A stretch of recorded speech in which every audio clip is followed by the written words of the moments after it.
Good evening and welcome to Suffering in Silence with Pastor Tia here on Love Bay Afrobeat Music Talk Radio. We're here with you every Friday evening at 7 p.m. Eastern. Love Bay, we are rising out of the ashes together.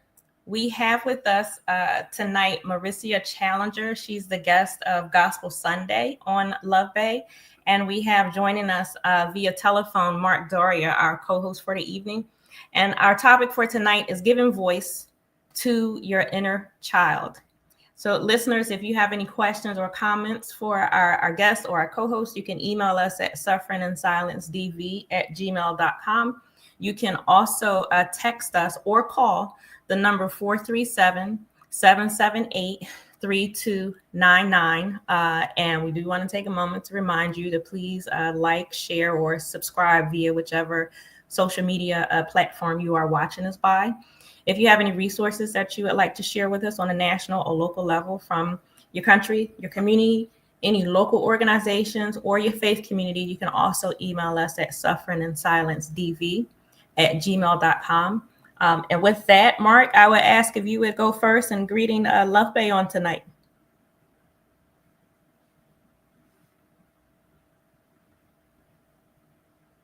Mark, can you hear me? Okay, so Merisia, I'm going to ask that you would go first. I guess ladies first, huh? Yes. Well, good evening, everyone. Thank you again, Pastor Tia and Mark, for inviting me back to this to your show. I am super, super excited to have this discussion on tonight's topic, and we're gonna have fun. We're gonna have fun tonight, right? We're gonna have lots of fun. Yeah. Yes. So, Mark, I wasn't able to hear you, but I mean, just jump in there, as time goes on, and hopefully we'll be able to hear you as we move forward. In the meantime, I want to share some resources. So, Love Bay, we are still, as always, in a process of raising funds for our nonprofit, Rise Out of the Ashes, Inc. If you would like to make a tax-deductible donation, you can do so.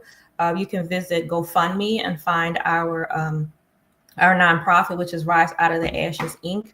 Or you can send in a check if you would like, made out to Rise Out of the Ashes, Inc. at P.O. Box 15, Drexel Hill, PA 19026.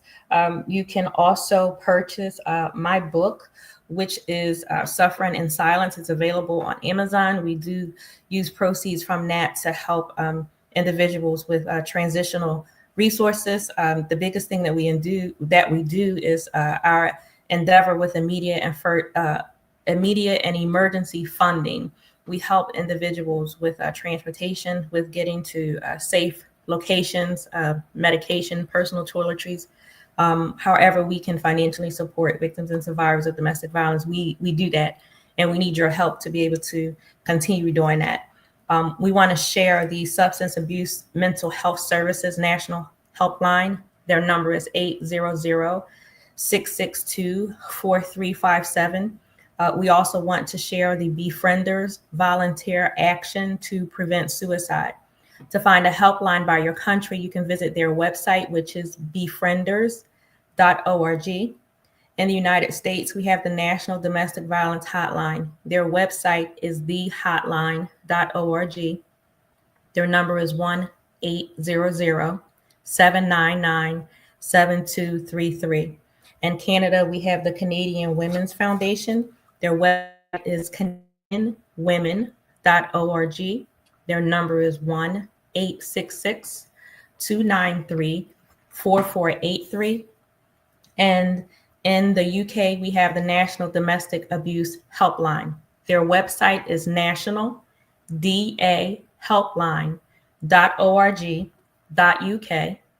Their number is 0808-20-00247, or you can visit Women's Aid, AID.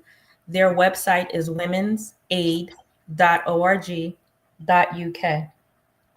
And with that, we move into our topic for this evening, giving voice to your inner child.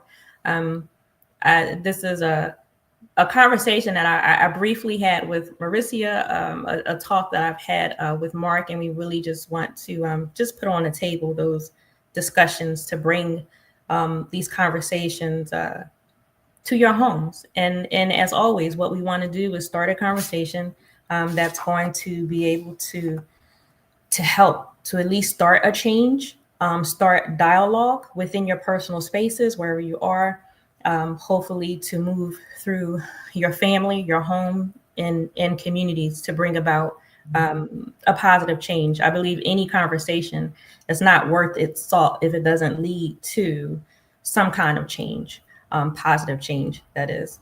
So I want to share just some words from psychology today, Marissa, and then just talk as we've been talking about this subject, giving voice to your inner child. Um, and so, what I have pulled from psychology today, it says acknowledging childhood trauma is crucial for adults as it helps in understanding the impact of past experiences on their current mental and emotional well being. It allows individuals to process their feelings and address the root causes of their trauma, leading to personal growth and healing. Recognizing the trauma and its effects can also facilitate the development of healthier coping mechanisms and improve overall life quality. And as we move forward, there's a bit of an article I want to share some pieces of. But Maricia, my thought was when I first thought of this topic, this subject, giving voice to your inner child, there are so many adults that I see, and I mean 40s, 50s, 60s,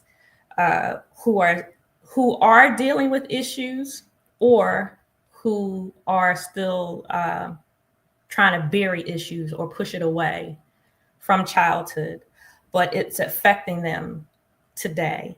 And I really, really wanted to be an encouragement to individuals to, you know, to say it's okay. You now is the time to give yourself that space, that 5-year-old you, that 11-year-old you, that 16 or 17-year-old you. Like this is the time to give yourself the space to put words to it. I think to verbalize it, to admit it, to be able to speak it in an atmosphere that's going to be supportive of you. You know, you don't want to just lay your heart and soul out just anywhere at any time with just anybody, but in a safe space, in a healthy space. I really, really want to emphasize it's okay to give that child in you the space and the voice so you can heal, so you can start the process of healing and move forward. But I really do see it, and it has nothing to do with race. It has nothing to do with gender. It has nothing to do with your financial or educational background. There are adults suffering mentally and emotionally because they have not properly taken care of the child within them, and that's something that I see today. So is that just me? Marissa, I mean, can you attest to that in your circle or what you do, what you see? Is that something? I just want to start off and say that this is a very delicate topic, because a lot of people, like you said, they have created within themselves a sense of reality where they have suppressed that experience, and they are learning to live with it. And each day that goes by, they're thinking that, it's becoming too late, to the point where now it's 20, 30, 50 years after, and they're like, oh my God, there's no need to talk about this anymore. So you bringing this to the platform and bringing it up to the surface, I think a lot of people would be relieved to know that I can identify with what you're saying, because I had whatever experience it was that happened to me when I was, 5, 6 years old, or a bit older or whatever. But understanding that you have a voice, Yes. understanding that you know it doesn't matter how many time has passed since you've experienced a trauma, You're there, right? you still have a voice to speak about it. Because as Tia said, part of the healing process is acknowledging that what has happened to you, as scary and as horrific it was, acknowledging what has happened to you and say, you know what? I'm going to start loving myself. I'm going to start getting some help because I need to get out of this rut and learn to live life freely and truly and realistically. So, Yes. you bringing this to the platform tonight, I applaud you because there's so many people that has gone through this type of experiences, but they don't know where to turn. They don't know where to start. And I think during, the conversation that we have, I think one of the best ways to start is the Bible. You Mhm. open up that book and you start asking God, you know what? I don't understand why this happened to me. I don't understand why you permitted to me, but I'm going to make myself vulnerable and open to you, to listen to your voice and show me what do I need to do next to start healing myself, because this is not the way I want to live the rest of my life. I want to be able to be realistic with what's, with my experiences, be able to love you and love myself, love my family, and just live life fully as how it's supposed to be. Yes. And so thank you so much for the words that you have just shared. And Mark made a really good point. I want to share that. He said that it's important to emphasize that both positive and negative experiences are acknowledged. Um, and that, this means that we are wrestling in part with adult understanding of childhood interpretations. I mean, Mark, if you're there, then you can jump in on your point. But Yeah. I wanted to share that. Go ahead. Are you there, Mark? Can you hear me? Yeah. Go ahead. Go ahead.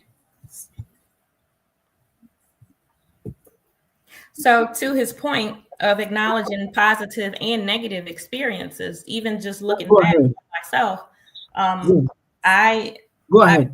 I absolutely Say can something. remember the negative experiences, but even in that point that he just made, I I can hear just you.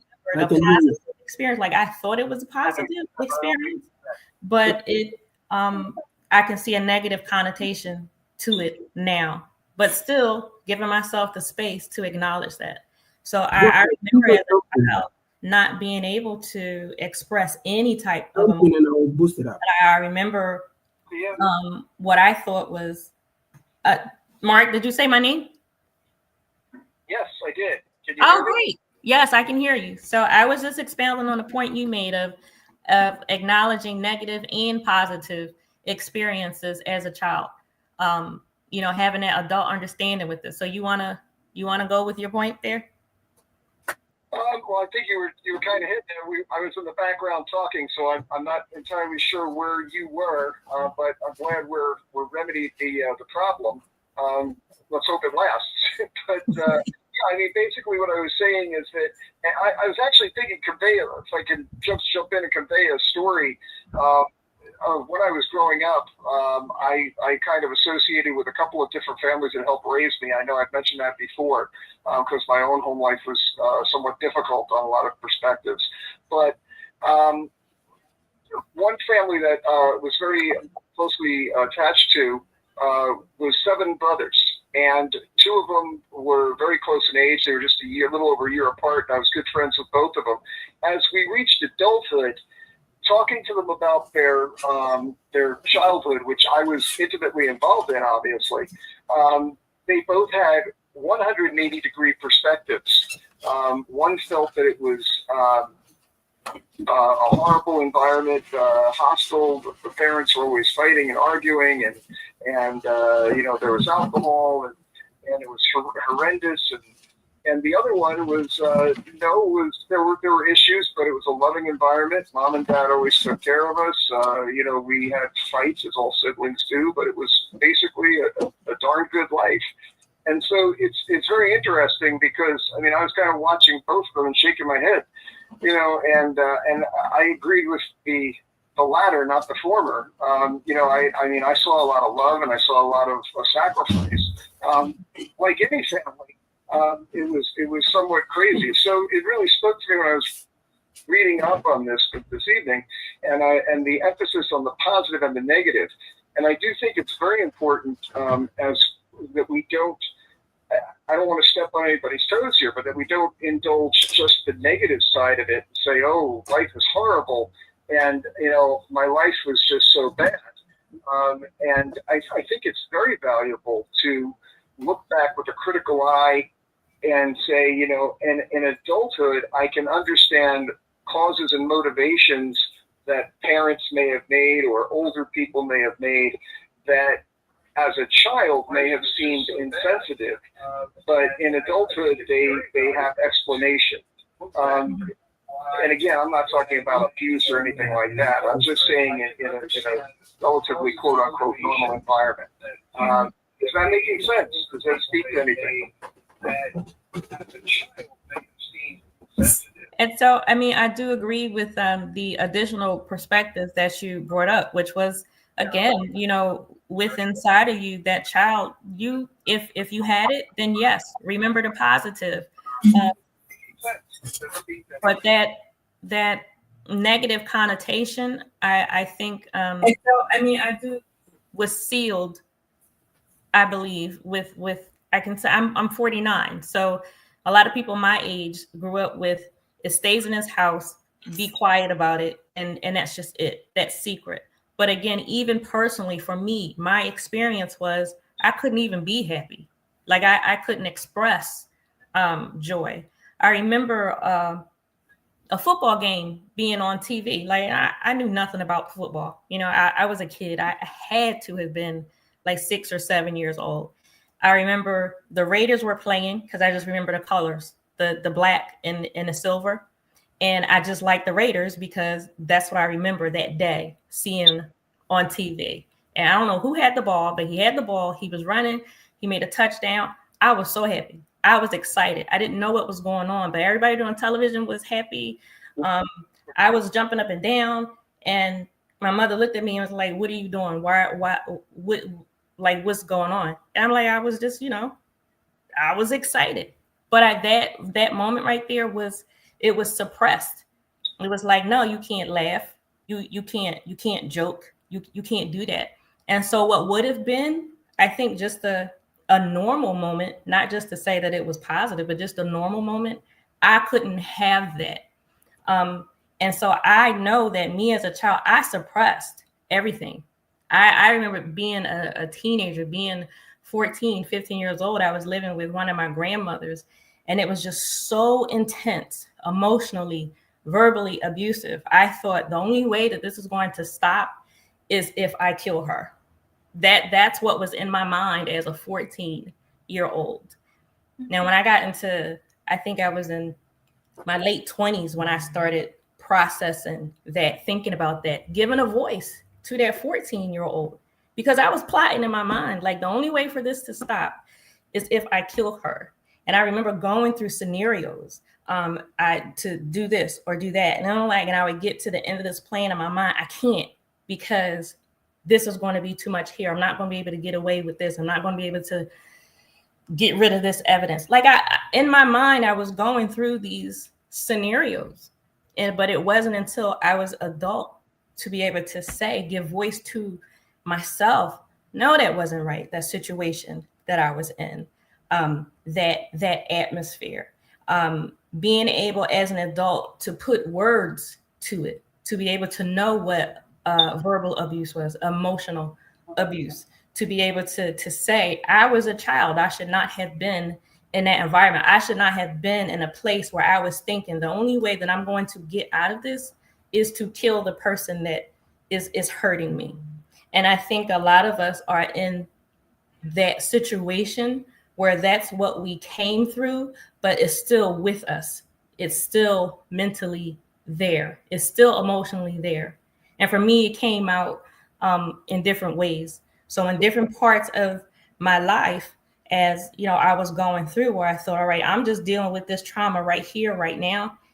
It wasn't until I was an adult that I realized trauma didn't start in my life. Violence didn't start in my life when I was married. It started when I was a child.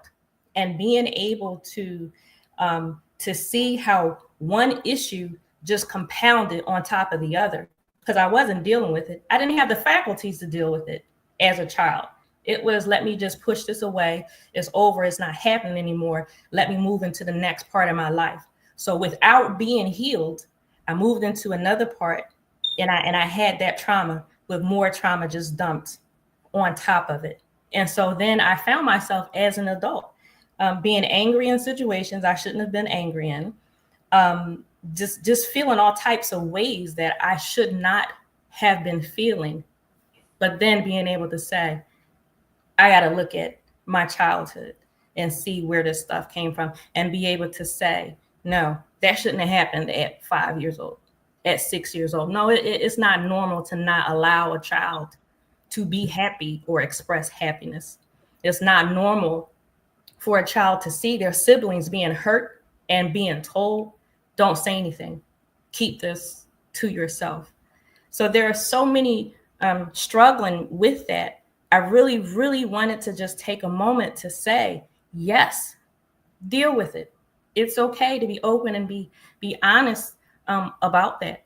Um, I want to share a part of an article, and then Merisia, I will go right back to you for your thoughts.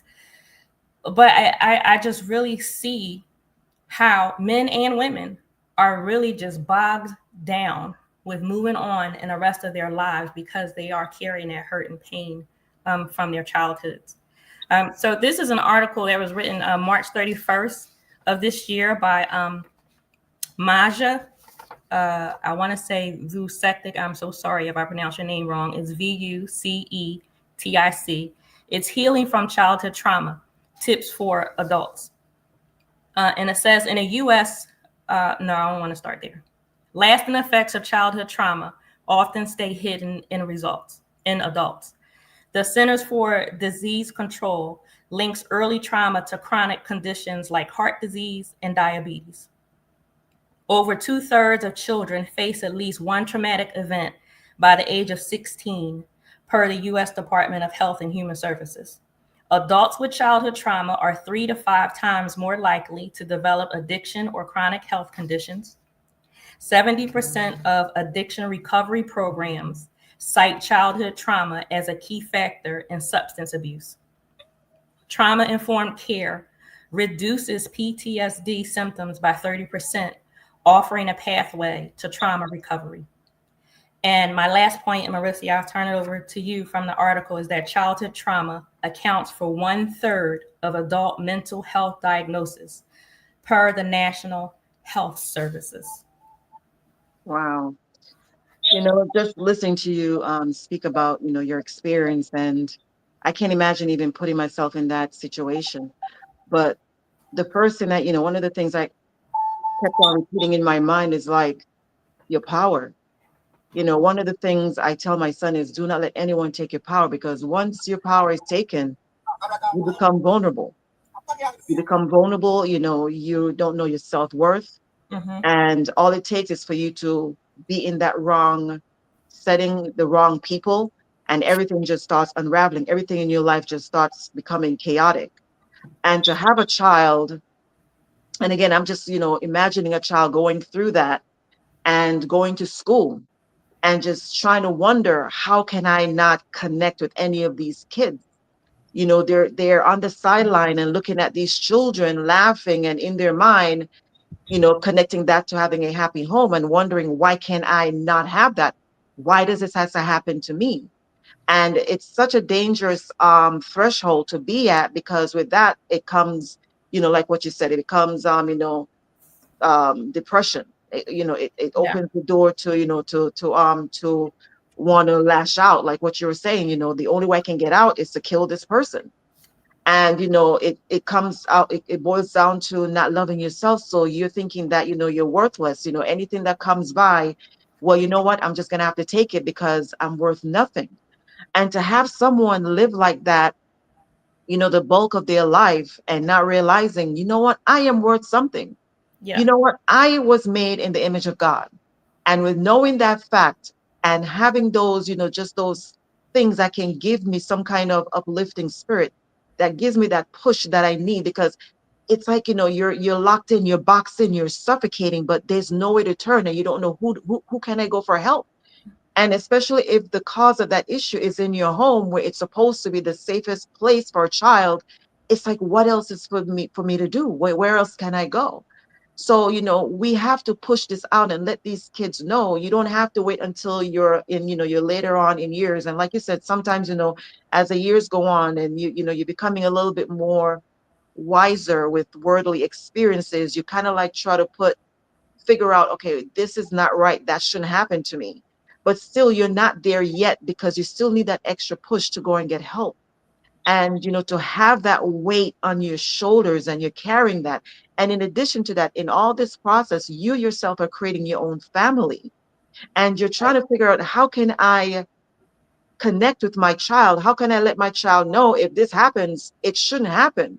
And then I think T and I, we spoke about, it's passing down from generation to generation, because you start identifying it as something that is normal, something that is an expression of love, and you thinking that this happening to your child, and you're sitting in the background and not saying anything. It's showing that, it's okay, because that happened to me, and look, I'm okay. But in reality, you're not. And it goes from generation to generation to generation. And we got to let people know that you have the right, you have the power within yourself to say, you know what, enough is enough. I Yes. want to go and get help. I want to go on and get help, because I know I have some self-worth in me. I know I can pass that love that I deserve onto my children, and let them know, if this is happening to you, it's not okay. And you Yes. don't have to wait until you're in your later years, the later parts of your life, to start seeking help. So, it's just like, when you're saying these things, I'm just imagining this child sitting, in the cafeteria at school, or in the playground at school, and just looking and wondering, like, why can't I be happy like them? What is wrong with me? Why do I deserve to be happy? I deserve to have a home where I can feel safe, and don't, have to, without worrying about, I can't say this or I can't say that.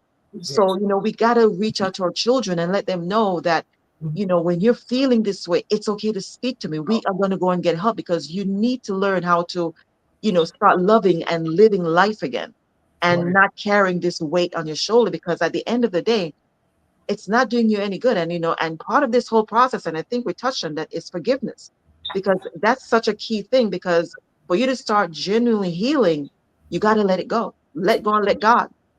Let go and let God, because forgiveness is not just for them, it's for you. That's part of your healing process. That's one of the initial steps, I think, is and it's very important. Any Yeah. thoughts? And it really is about doing what you need to do for yourself, allowing yourself to finally be free, because the issues that happen as a child do not have to define who you are. Whatever happened, whoever did it, it's not you. And you talked about God. Now, as a child, I always believed in God. I don't know why. I just did. I just always knew that there was a God, and I just believed. I just believed that He was up there in the sky, and He was watching me, and He was good, and He loved me. I always believed that since I was a little girl. Now, going through what I went through, the people who were hurting me were people who went to church, were Mm, people who were singing in a choir, who were, cool with the pastor. And so I saw the conflict in front of me. Like, there's a God that I believe in and that I love, but I see people who are hurting me this way. And so I want to say, to that adult, and you're struggling with those issues, God did not do that. People have the autonomy to make decisions, good or bad. And unfortunately, some people who were supposed to love you and care for you and protect you, they made the wrong decision. So there are some adults who are struggling with blaming God for what these people did. So I want to say that because somebody needs to hear that it wasn't God.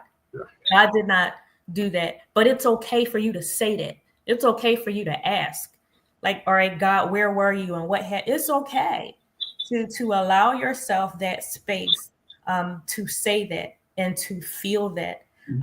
For me, I think something Yeah. that helped me was that there were people around me who saw what I was going through. There were some people who were like, They just thought my grandmother was just this wonderful person. That's nice. So it didn't matter what I said. They just believed her. But there were some people in my immediate circle who knew what she was doing because she did stuff to them. And so that right there helped me to not, I think, just go crazy. Because I'm like, I know I didn't just make this up. I know she just did what she did. I know she just said what she said. And so for me, there were some people who could validate what I was thinking and feeling, at that time. But I want to share a bit more of this article before we move on. And the article says further, and again, this is Healing from Childhood Trauma, written by Maha Vucetic. I'm so sorry if I did not say your name right again. Vucetic. And it says these events change how our bodies and brains work, affecting us as adults.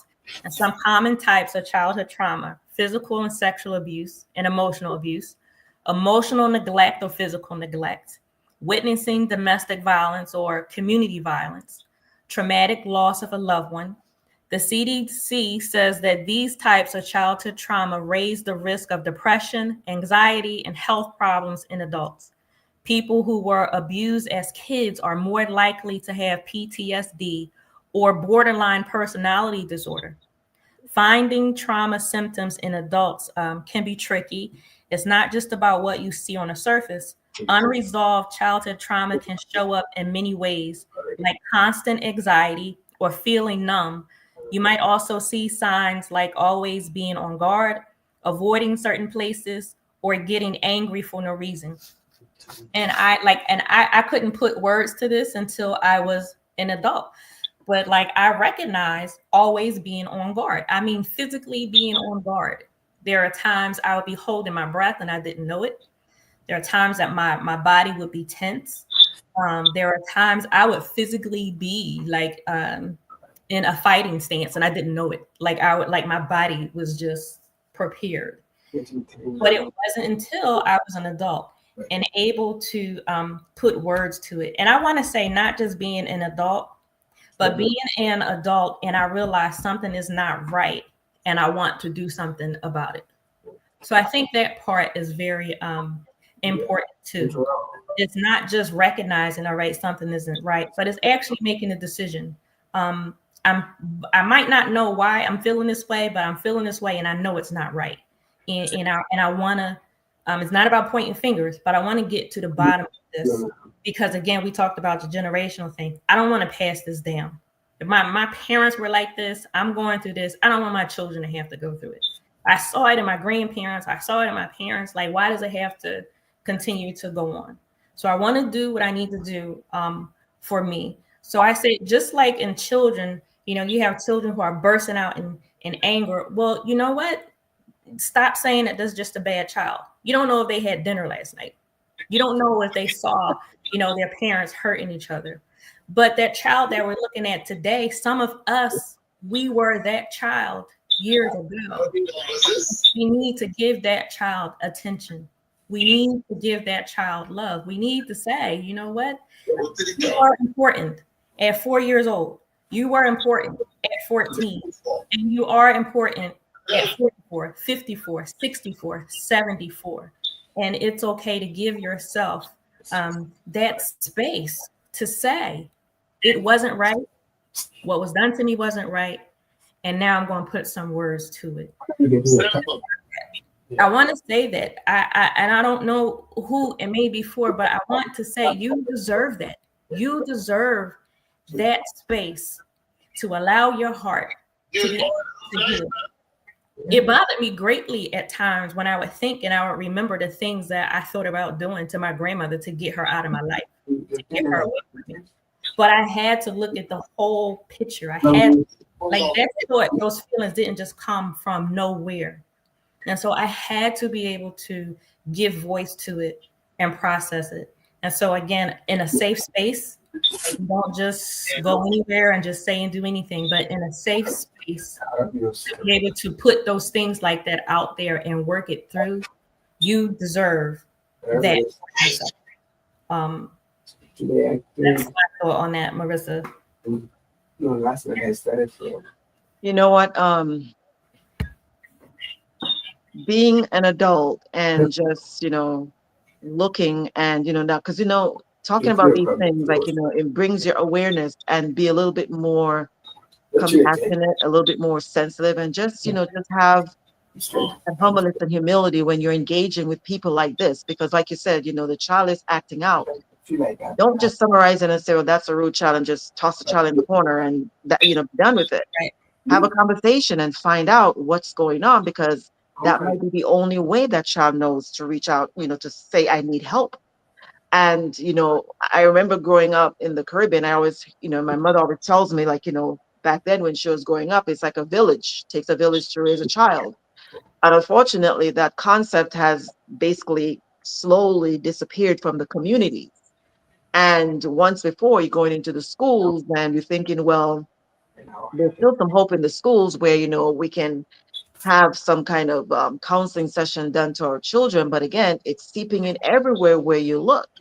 So we gotta take a step out forward and let these people know that you're not victims. You Yes. have the right to say, I am gonna, I don't want to pass this on, like what you said earlier. I don't want to pass this on to my children. I want my children to be in a safe environment. I want my children to understand, most importantly, how to love themselves. Because if you don't, you're ending up in these abusive relationships, and you're taking Yeah. it because you're thinking, you know what? This is how I identify being, being loved. This is how it's acted out to me. So it got to be right. And Yeah. then you not knowing better, you're passing that trait on to your, to your children, and it just keeps going, going, and going. But when you have that realization and like something is not right, something is not right. I deserve to be treated, like a human. You know, I deserve to be treated with respect. I deserve to, to live life the way, the way I was created to live life, and not in, not in, the, in fear of being abused, or in fear of being pushed in the closet, or whatever it is. And, these kids, it always starts, as I always say on Gospel Sunday, it starts in the home. We got Yeah. to start teaching our children, you might have a friend that's, that's in school with you, and you see, your and it might not even be your friend. Yes, it's I'm sorry. Going back with the scene with the cafeteria, you see some, a child sitting there by themselves. Go and make a friend, because you don't know, just you reaching out and talking to that child, you are opening a door, you're opening a portal that that child probably never thought would have existed. So I think, we just got to teach our children how to be a little bit more sensitive, a little bit more compassionate. It's not all about me. It's not all about me. We gotta be kind. That's one of the fruits of the spirit. We gotta be kind. And I think it starts in the home. It Yeah. gotta start somewhere. We gotta start in the home. And I want to say, as you were talking, the thought just came to me. Um, it's okay to grieve. It's okay to grieve what you did not have as a child. If you did not have those friendships that you felt like you wanted or needed, if you did not have the care and a compassion and a sympathy around you, it's okay to grieve what you did not have. I think that would be helpful to most of us if we gave ourselves that time and space to grieve. My father was not a father to me. I mean, before he passed away, I had the chance to talk with him and to um, reconcile, if I use that word. But he was not the father that he should have been in my life. I had to grieve that. I had to grieve not having that man in my life who was supposed to take care of me and be there for me. Um, I had to grieve not playing the violin. I wanted to play the violin. I'm telling you from the bottom of my heart, that is what I wanted. I wanted to be first chair on the Philadelphia Orchestra. I mean, around the world. That was my thing. That was what I wanted to do. But I wasn't allowed to do that as a child. And I'm telling you, that hurt me very, very badly, to the point where, there were times in my life I tried to pick up the violin and learn. I mean, I purchased violins, and it was just like, it never like fit in. But my mind always kept going back to if, and I remember the day I was in the fourth grade. Like, this is what I wanted. Like, all my friends were able to go and be a part of the orchestra, but I couldn't. And I remember the day that, I asked my mother about it. She said no. She's like, you can't do this. She didn't want to pay $9 for the music book. I remember this like it was yesterday. And I was so upset. But I remember thinking to myself, but you're going to buy beer, but you're going to have the beer. And I also vividly remember, like, I couldn't push the issue because, like, I'm gonna get in trouble. I'm gonna get beat for this if I like really stand up and just say, like, this is what I want. I'm telling you, for years that tortured me because I know I would have been good. I know that was what I wanted. Like, even as an adult, like when I started, trying to take lessons, and like, my instructors would be like, well, you're just so naturally good. Like, I just naturally held the violin the right way. I naturally held the bow the right way. There were some things that just came naturally. But I'm like, if I had that as a child, I would have been able to be first chair, to have been first chair in somebody's orchestra. But that hurt me deeply. And so that may mean nothing to somebody else. But I'm telling you, that was a desire that was just so deeply embedded in my heart. Like, as an adult, there are times that I would cry. I broke down in tears. And I always, my mind would go back to, I couldn't do this thing that could have furthered my life in some beautiful ways. But I remember the alcohol.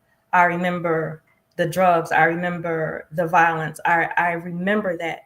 But this one thing that could have got me further in some different places in my life, like, I could have gone to some different schools, if I had that talent, that musical talent. But that is something I had to grieve, and I had to let that go. And it still hurts now. It really does. So, there are some people who talk, I wanted to be a lawyer. I wanted to be a doctor. I wanted to be whatever. I wanted to be a musician. So I want to say, give place for grieving, and whatever it is. If it's important to you, then it's important. If it meant something to you, then grieve it. Grieve it for however long you need to grieve it, and then move past it. There are things in our child's mind, as Mark was saying earlier, we have to be able to understand it as an adult now. I just saw the world being against me. I saw that was unfair. I saw that if I speak up for myself, I'm going to be hurt for it. I had to process that in my adult mind, that 4-year-old heart. And it hurt. It hurt deeply. So give yourself that space because it means something. I don't think it's fair to say to somebody, just let it go. Just get over it. No, that's how we find ourselves in situations that compound one on top of another because we don't deal with the first issue. Like, we don't deal with that first layer in the foundation of hurt. No, we just skip right on over it, and then it keeps piling on top, on top.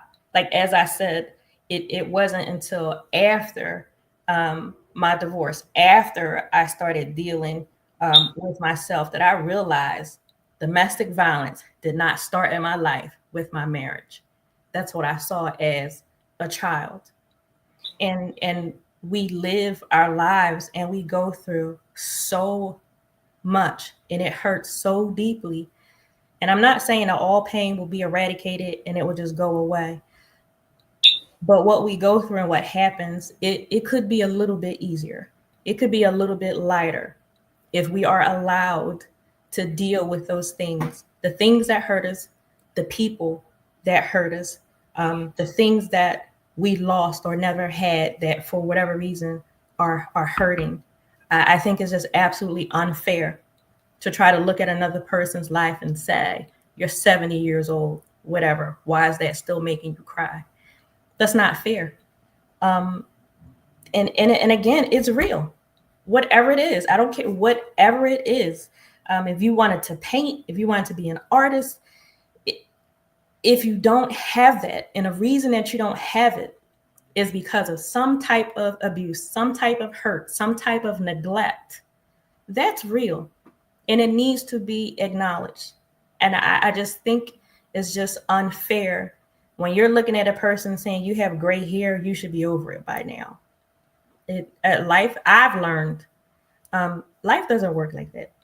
And it conversations, healthy conversations, um, can do a lot to help. I think so. To be able to, like this, put the conversation on the table. There are so many people, I've talked to who said, wow, I was thinking that, I was feeling that, I was just afraid to say it. I didn't want to be the first one to say it, or I didn't want to be saying it by myself. So, but it is here. So give yourself that space to grieve. I don't care what it is, who it is, where it was. If it's something that left a mark on you, you're still feeling it that way, give it the attention that it deserves and deal with it. I think it's that simple. Marissa. And you know what? I like the fact that you mentioned grieving and taking your time, because this is an ongoing healing process. It's not going to be poof overnight, like, okay, I'm ready to go and let's go live life. That's, it's not going to happen that way. And you got to understand that, like what you said, it's going to be a process. You're going to go through different stages, and grieving is important because part of grieving is transforming into, I think, forgiveness. Because you're realizing now, more so breaking away from the reality that you've created throughout all these years, and you're ripping that apart, and you're facing whatever that trauma was head on. And as an adult, you're probably going to be asking yourself, how did I survive that? How did I go through that? Yeah. And as you're looking at it now with a third eye, it's like all you can do is just cry, because it's so heartbreaking to see the innocence of a child has been manipulated and taken away because of the actions of another person, or an adult, or whomever. And you're saying, like, how did I make it through? And you're at the point now where you're looking at the situation with a third eye. You've accepted that this has happened to you. You're grieving. And one of the things, what you said, as far as you wanted to be a musician, and I think, you know what? As long as there's life, there's still hope. Well, some of us are, some of us might have not had the chance to do, go to school. If you have if you have the mental capacity to, to stay focused, and you want to finish high school, or you want to get whatever degree or whatever, go do it.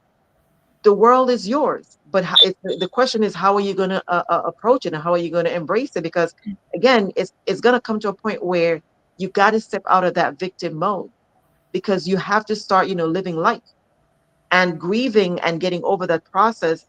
You can't say, well, I'm grieving for a year and I still haven't gotten over it. There's still probably some things that you still are suppressing, and it Yeah. needs to come to the surface where you say, you know what, I can no longer keep this, suppressed. I got to bring it up, because part of the healing process and part of genuinely getting back to who I am is embracing all of it. And I think with all of that, you will at some point find the strength within yourself to say, you know what, I'm going to push forward. I'm going to keep pushing through this. So it's again, how are you now? You're more so of an adult, and you're looking at the situation with a third eye.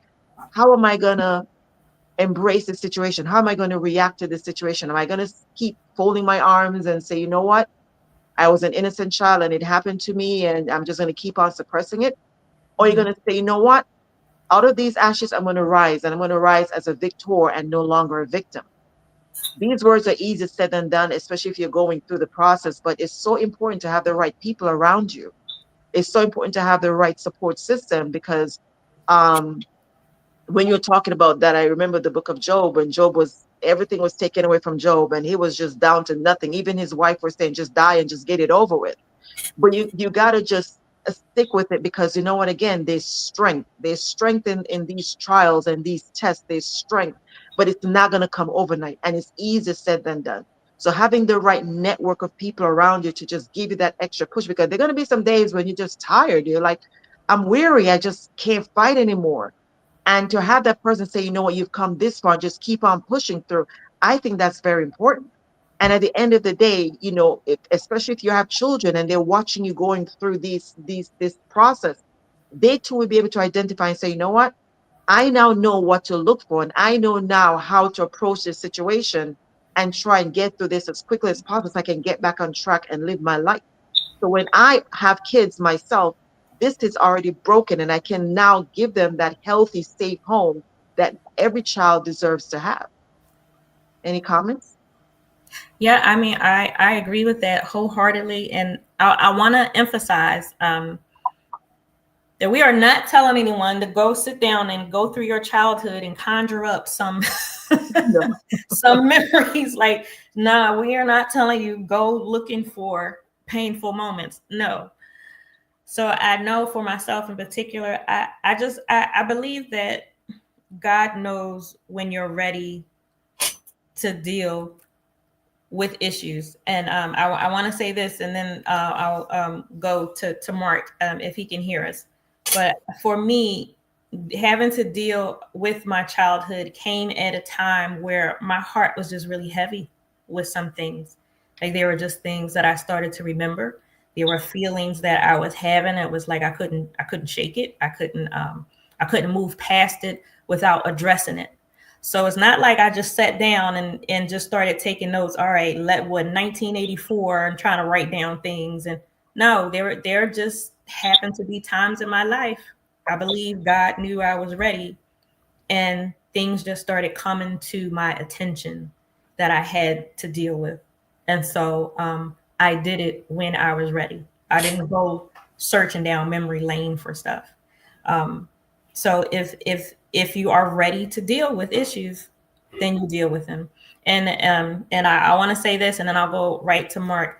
As Mark said before, if you have joyful moments, if you had a beautiful childhood, if you had some wonderful experiences, celebrate that. Remember that. Don't bury it. If you had those friends, if you had that loving atmosphere, that's beautiful. Don't hide it, because I think on the other side of that, individuals can try to make you feel bad because you know what, you did have it good, and that's okay. Don't hide it. Don't hide your accomplishments. Don't hide the love. Don't hide the success that you had. That's a part of you. It made you who you are. You want to share it, then share it. So don't shy away from that. And no, looking back over your life dealing with issues, it doesn't have to be all traumatic. It doesn't have to be. Mark, are you there? Yes, I'm there. Can you hear me? Yes. Can you hear me? Yeah. Okay.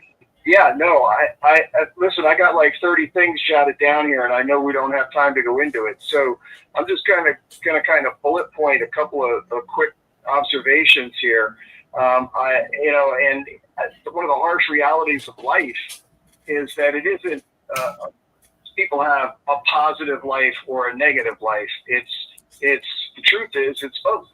Right? There are positive aspects and negative aspects, and I think it's important to acknowledge both, and to try to come to a level of practicing self-compassion with it for the negative aspects, and to seek out, as Merisia was saying, don't ever cede that power, don't ever cede that authority. Own your life, even as a child, and that's another point that I want to bring out is we grow up and we get stupid. Children are oftentimes smarter than adults, and they're far more intuitive. They're much more in touch with feeling than we are. And they're actually beautiful to be around and to watch. We can learn a lot from them. And it's horrendous when we exploit that and abuse that and think of them as, inferior in some way. Because they have a lot to teach us in our adulthood. We need to slow down and breathe and stop the noise in our heads. And you're absolutely right about the patterns that are established in childhood, because that's what we take from those children, those beautiful creatures that are so smart. We take them and we make them cynical, and we hurt them and we wound them, and then we let them grow up to be just like us. And wow, what an answer we're going to have to give to God when we kneel before Him. Yeah, I mean, those are just kind of some of the things that I'm thinking about as we're talking. I know we're up against the clock here, but I guess my closing comment would be, and I know both of you are going to agree with me on this, one, person can make a difference. One Yes. person can make a difference. And there's no reason why you can't be that one person. So it doesn't matter what all the people are doing.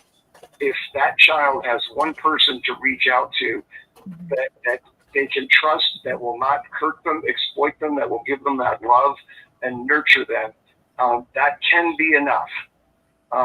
So I'll just leave it at that.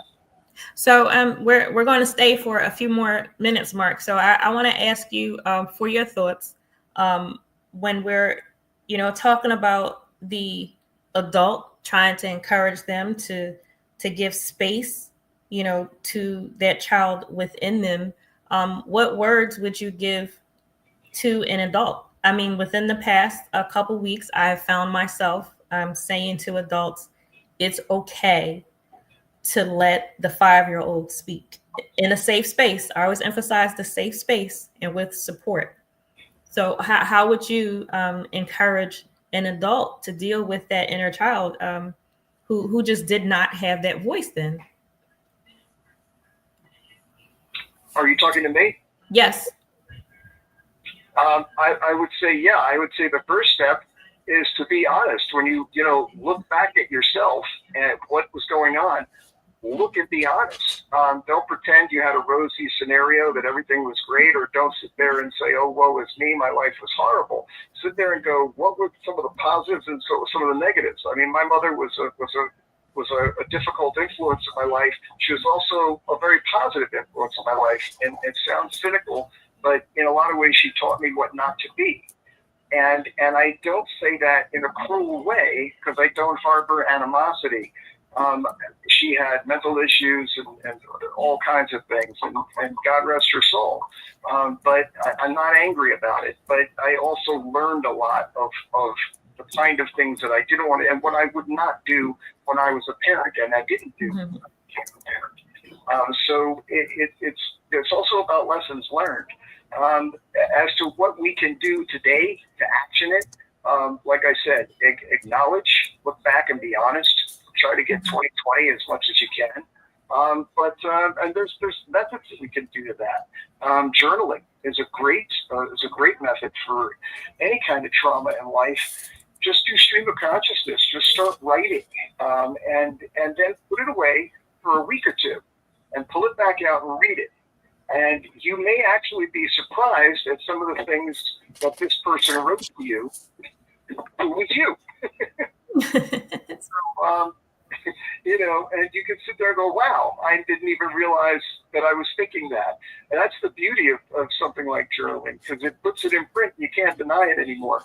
And sometimes that can be an epiphany. And I would strongly say that's one method. There are several, but I'd say that's something that everyone could do tonight. Grab a pen and paper and close the door and stream of consciousness for 30 minutes. Yeah. And then look at it for a couple of weeks, and be surprised. It will help you grow. And empathy, that's a word that gets overused today. Everyone, empathy, but it's real. We need to look back, and we need to, and it's great. It's the do unto others thing. It's really kind of simple. Do unto others. When I was a kid, did I want that done to me? And if the answer is no, then why the heck are you doing it? It's kind of common sense, but we get into this rut where we're circling ourselves and we're circling the drain, and we don't even acknowledge it, and we don't even pay attention to it, and we just say, well, that's it. You need to listen to me because I'm Dad. Well, no, I don't. If you're wrong, Dad, then you're wrong. And you should be man enough to say, I'm wrong. And we're wrong at some point, at some time, on some occasion. So just, figure it out. And sometimes we need help. And that's why we have people we can trust. That's why we have friends. That's why we have people in our lives that can sit there and say, hey, Mark, you're being a knucklehead. Maybe you need to back off of this. And I've had people tell me that. And I thank them for that. Because sometimes you don't always see it with your own ego. Yeah. And your own way of thinking. And so to have people that you can trust enough there's a safe space to say, hey, you're being silly. Now wake up before you do some something wrong. Mm-hmm. And that's important. Well, I think the acknowledgement part is huge. Absolutely, journaling and showing empathy. But I think, like you said, it does start with being honest. It does start with acknowledgement. Now, that doesn't mean wait for the family dinner on Sunday and just we just blurting everything out at Thanksgiving. But within yourself, the acknowledgement starts there. And I want to say this, like when you're open with yourself, when you're honest with yourself, and you start moving down your own pathway, I believe that there is a physical relief that can come along with this. Because I used to have headaches all the time, and I didn't know why. But as I began to deal with these issues, those headaches stopped. Like I would know I was about to get a headache. Like I could feel like it was about to start. So I think dealing with issues would alleviate some of the physical pressures that our bodies are going through. Dealing with migraines and high blood pressure, diabetes. I mean, just like we read in an article. So I think not only is there a mental and emotional benefit to healing that inner child, it's a physical benefit too, for you to be able to operate and move and function in your body the way you should be able to. So like those moments when I felt like this is really heavy on me, it wasn't just heavy mentally and emotionally, it was heavy physically. I could feel it in my body. So do yourself that favor. It will help you to be able to sit down and be honest and let that 11-year-old, that 12-year-old speak in a safe space. I think you'll see changes physically also. I mean, if you have physical impairments that are happening and maybe you don't know why, because I didn't know why I was having those headaches, but when I started dealing with stuff, those headaches went away. It stopped. So there are benefits, I believe, to dealing with those hurts of the past. And not that it's easy, doesn't feel good to remember the way that I was feeling, to remember the reasons why I was feeling those ways, the things that happened. It does not feel good. It is hard when you do what you need to do for yourself. But at the end of it, it's worth it. Now, Merisia, I want to ask you a question that Mark put forth earlier for you, and it's in your experience. What is the experience of people in adulthood who are actually open to this exploration of giving that voice to them, to the inner child within themselves? I think one of the things, as far as experiencing going through that and giving that inner voice to that childhood, I think one of the things where they can find that strength is through prayer. That's one of the things we overlook. Some of us say, well, I don't know how to pray, so I'm not going to do it. But prayer is something that you can just start having a conversation with God and just expressing how you feel. And like what I love what you said earlier, that, God didn't, you can't blame God. God did not do this to you. The person who, abused you and triggered that trauma, they're the ones that's responsible for what has happened. And as one of the things, and it takes a lot of strength, because I remembered I was going through a really difficult time in my life. And it wasn't a trauma or anything, but it was just really difficult. And I remember I was praying, and in the middle of me praying, the Holy Spirit is telling me I must pray for the person that's causing me this pain. And I'm like, you got to be kidding me. you you want me to pray for the person that is causing me this pain? I'm praying for I'm praying for myself. Show me how I can get through this pain and get back on track and living life, and just being a normal person, whatever that is. But being obedient and listening to that word, I did pray for that person. And one of the things I realized as I'm looking back on it, I'm like, you know what? I actually took back my power, my power from that situation. I actually regained my power because I, stepped out of what I think I should do and went into, just being an obedient child and pray for that person. Whatever happens, it's up to God. And, one of the things I'm learning is to just let go and let God. One of the things I keep telling myself is remember the cross. Remember the cross. We should not just remember the cross on Easter and say, well, it's Easter and I'm going to go to church. And oh, yeah, this is when he was crucified. Bring God into that situation. You don't have to be an expert in the Bible. You don't have to know the Bible from cover to cover, but just invite God into that situation. Remember the cross. The cross reminds you how truly loved and unique you are. And sometimes that's all we need to remind ourselves. You know what? I am loved. My parents might not love me. My friends might think I'm a bit of an odd person. But you know what? In his eyes, I'm loved. In his eyes, I'm unique. In his eyes, the world is my oyster. So why would I block myself from having that communication and that relationship? And a lot of us overlook prayer, but prayer moves, and I know it's something we've always heard, but it truly moves mountains. And when you're at the point where you can look at your um the abuser and say, you know what, I forgive you. And in addition to that, I'm going to keep praying for you. To me, that just speaks volume. That's just a liberating moment where, you know what, I am now in control of this. I am now going to reshape this story. And I'm going to teach my kids, I'm going to show my community, when you're in these type of situations, this is how this is how you approach it. This is how you embrace it. And look at me. This is what the outcome can be like. Yeah.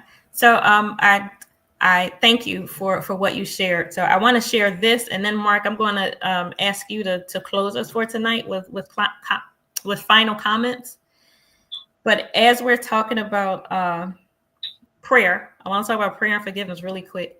Prayer is a conversation with God. However you talk to God. If you want to write your prayers out, if you want to verbally speak your words, if you quietly sit, meditate, it's between you and God. It does not have to be a prepared script or whatever. If you want to write it out first, or speak as you're writing, whatever it is, or take the word of God, give it back to him. Like you said, you would never leave me or forsake me. That's what I'm believing. That's what I'm counting on. You said that I'm the apple of your eye, God. That's what you said.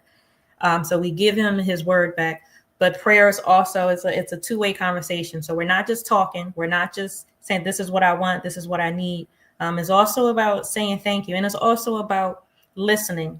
But God understands where you are in the moment where you're there. He will help you pray. As a matter of fact, the only reason that we would even want to pray is because he touched our hearts to do so in a first place. It's like, I'm going to help you pray. I'm going to show you what to pray. I'm going to show you how to do it. That's how much God loves us. But he will help you wherever you are, whatever your prayer life is. I just say you should have one. You know, if you are a Christian, you should have a prayer life. You should have that communication of speaking and listening. And when we talk about forgiveness, God will help you to forgive. And forgiveness is different levels. It occurs at different times. You are not going to step into a hospital room and tell a woman who was just beaten and raped, now forgive this man who did this to you. It does not work like that. God will help your heart to forgive when you get to that point and you're ready to deal with that. It's really easy for me to forgive you if you bump into me, we're walking down a hard way. Something completely different when you try to kill me. That's a whole different level. And I need God to help my heart with that. And so I don't want to leave you with you were hurt, so now you just go forgive your mother for what she did. You forgive your father, or you forgive whoever. No, God will help you through that process when you're ready to be in that process. And I want to say forgiveness does not mean reconciliation. It does not. Forgiveness itself is about your own heart. It's about you being able to let it go and let God do whatever he's going to do. It's not saying that this person is right. It's not saying that they're excused for whatever they did, but it's saying, you know what, God, I'm letting this go and I'm going to let you deal with him. I'm going to let you deal with her. I'm going to let you deal with the situation. It's letting it go. And that's good for your own heart. But please understand, forgiveness does not mean reconciliation, because for some of us, it's not safe to be near the person who hurt us, who tried to hurt us. So sometimes, yeah, I forgive you, but I'll never see you again. It'll never be a reconciliation. So as we move through, we got to keep that in our minds, because some of it, we can get to a place of healing. Your 60-year-old heart can be healed, But if you walk in the door and put yourself back in the presence of this person who hurt you, you can revert back to that 4-year-old. And you don't want to put yourself in that position. So as we're saying pray, as we're saying forgive, it's in your time. That's between you and God. And I think that that's part of everybody's process whenever you get to that point. So don't feel pushed. Don't feel rushed. Don't feel like I got, that I just have to. No, God knows you. He's working through this with you. The point is to just move. You should move. Don't be stuck wherever you are. But my pace is not your pace. Because there are people who say to me, well, my ex-husband and we're best friends. We go out to dinner together. I'm not going to dinner with my ex-husband. Peace. Leave me alone. We are not friends. We don't have nothing to talk about. We have a minor child we need to communicate about. That's it. At this point in time, I can say, yes, I do forgive. But no, we're not about to sit down and watch a movie together. That is not safe for me. I know the possibilities of what could happen to me physically if I let my guard down and allow myself to be in that situation. But this is a huge thing. There's nothing small about it.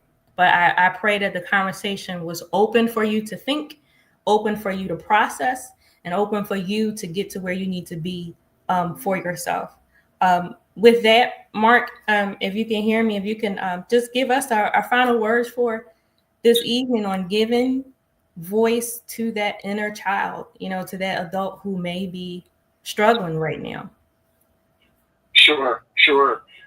The thing that I was going to say was that I think it's important to bear in mind that this journey is a solo journey, that we are, we don't expect, as we do this self-introspection and we review our lives and we come to new ideas and new revelations, it's not a thing where we're going to tap people on the shoulder and say, hey, you know what? I was thinking about this, and 30 years ago, you really were an idiot. I don't expect that. So, I mean, in that regard, it's a solo journey. And then I was listening to both of you, and preach it, sisters, go for it. You're absolutely right. And thanks for screwing my head on right. And that is, if you're a person of faith, you do have someone who has been with you and is always with you and will help to heal you.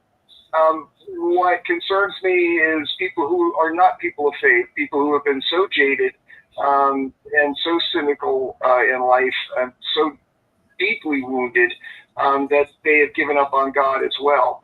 And I mean, there's a lot of places to go for that, and we're way over the limit. Maybe that's a topic for another night. But I would obviously, as I'm a Christian myself, and I'm a deep believer, and I would say I know that has pulled me through some very dark hours, and it's pulled people I know through dark hours. But I am concerned for the people who don't have that to fall back on, how they do that. And I mean, as the first steps is to stay grounded in what we were talking about, the journaling, the therapeutic techniques. There's nothing wrong with seeking therapy as you come to these revelations. There are options for you in a temporal sense, but this is ultimately a spiritual battle for true healing, in my opinion. And I know that can stir people up saying that, but I really see that's where true healing comes from. Yeah. So that's enough for me to start a quagmire. Thank you so much, Merisia. Thank you so much for being here with us. Love Bay, please remember to tune in to Gospel Sunday. Merisia, what time is your program? Oh, it's Sunday morning from 8 a.m. until 10 a.m. So if you can, just hop on over and let's just, praise God, listen to some Bible stories, and just enjoy the moment that we have a God that loves us unconditionally. Awesome. Thank you so much, Merisia. Thank you for being here with us. Love Bay Merisia will be back with us again in the future. Mark, thank you so much for calling in. I appreciate your thoughts and your input. Love Bay, we love you. We love you guys. Thank you for being here. If you want to catch up on previous episodes of our program, you can visit our YouTube channel, Suffering in Silence TV. Please remember to like, share, and subscribe via whichever platform you are watching us by. Thank you so much for joining Suffering in Silence with Pastor Tia. We're here on Love Bay Afrobeat Music Talk Radio every Friday evening at 7 p.m. Eastern. Love Bay, we are continuing to rise out of the ashes together. Good evening.